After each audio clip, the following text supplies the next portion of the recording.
Alright, hey guys, here we are back for another guide. This is Master Division. We're gonna do take number 2 here. So let's see what we got. If you are unaware of how my shot originally turned out, you can take a look at the other video that I've already uploaded. We're gonna go a little bit different here. Of course, the first and foremost thing that you're going to want is a club with 240 for sure on the distance. So a POC 5, a POC 6, a POC 7. That's going to be the bare minimum that you're going to want to try this with. The opponent here trying to do it with, what was that, like a Titan or something? There's no chance. I mean, I have no idea what that is trying to accomplish there. It's going to be hard enough to do with what I have here. Let's see. I'm going to go to Berserker Ball. I'm going to try to do this perfect ball this time. Of course, you want the most angle that you can get. There's 5 rings. There's 10, 15. So you can see with where I'm up towards the rough here, I'm going to have to change my spin a little bit, because when I'm not doing a hook slice, it's not going to quite want to get over quite nearly as left. But what you'll see that I'm going to try to do is just blast it as far as possible. A couple rings on the pull there. It was like a 2-ring pull.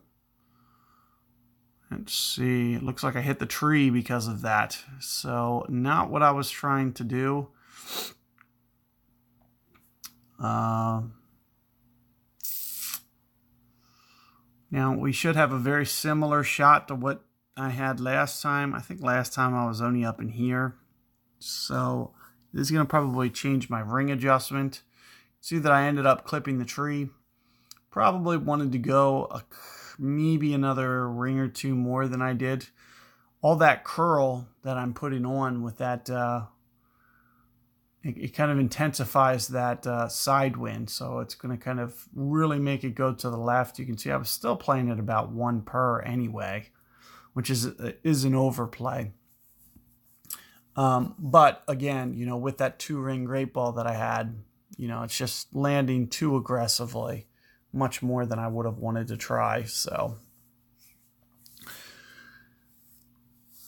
it's going to be very tough to maybe get this to the green. Much harder than it's been in the last couple tournaments.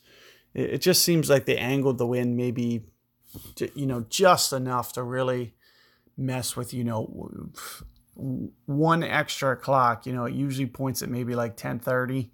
Here it's pointing at kind of like 9:30. And more so than anything, that's going to make things just a little bit more challenging. So you'll see, I'm thinking somewhere in the neighborhood of maybe 2 per ring plus wind effects. So you can see how much I'm playing for wind effects. Significantly, I'm thinking at least 7 to 8 rings here. 7.7. Let's try that.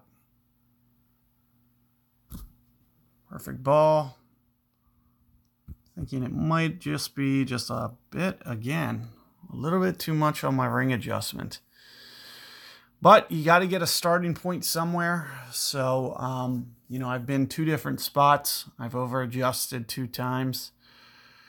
I can just see that it's kind of landing a little bit right, more so than I'm trying to aim. I'm assuming my wind effect is relatively good on those 2 plays. I mean, it's going to be substantial when you have a side wind that's very intense like it was.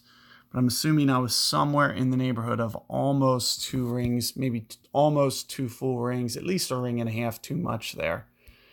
So with that being said, if I went 7.7, you know, switch it to maybe 6.2, 6.3, and at 6.3 rings, we're probably talking maybe 2.2-ish per ring, give or take. Hard to know for sure without actually running that calculation, but I think it's ballpark that.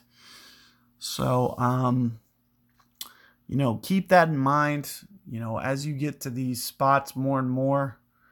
That's one of the main reasons not to qualify today. It's just to start getting a rough idea of what it is you need to do from all the spots in the event that you are a little bit off.